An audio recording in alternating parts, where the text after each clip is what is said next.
Member সাহেব একটু দয়া করে যাই না, এই যে শীত যাইতেছে আমি কেমনি কি করবো, একটু দয়া করে নাম ছাড়া কেটা আছে? বাবা রে, আমি পারতাম না, আমি অতিষ্ঠ হয়ে গেছি কে সোজা কথা। কি করতাম মনে, আমার কথা মনে না? আচ্ছা তুই কো, আমি কয়বার এনে দিছি এ পর্যন্ত? 2-3 বার হইব। না, নাহলে 5-6 বার হইব। আমি কই যেতাম না, আমি 2-3 বার বার হয়ে দিছি আপনার।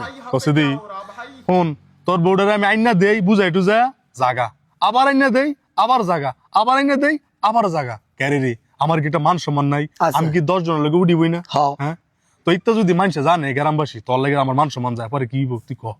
কিছুই তো না, এবারে শেষ। বাবা আমি পারতাম না, তুই যে কস এবারে শেষ, আমি পারতাম না। তুই যা, তুই গে তোর বউরে গেল এগা, তোর হৌরের আত্মফাও দিরা, তোর হরির আত্মফাও দিরা, তোর বউরে তুই কেমনি গে মানায় লয়ে তারবি, তুই গে লয়ে আমি পারতাম না, তুই আমার কইস না। অনে যাইতেন না? না বাবা আমি যেতাম না। আমার বাড়িতে 9টা বুট আসছিল, আপনি যাইতেন না? 9টা বুট আপনার বাস্কুট যাই লইলে এই কয়দিন পরে।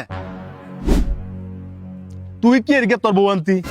তোর হৌরের ফাও দুর্মা আমি, তোর হরির ফাও দুর্মা আমি, তোর বউ লয়ে থাকবো আমি, তোর দাও লাগতো না।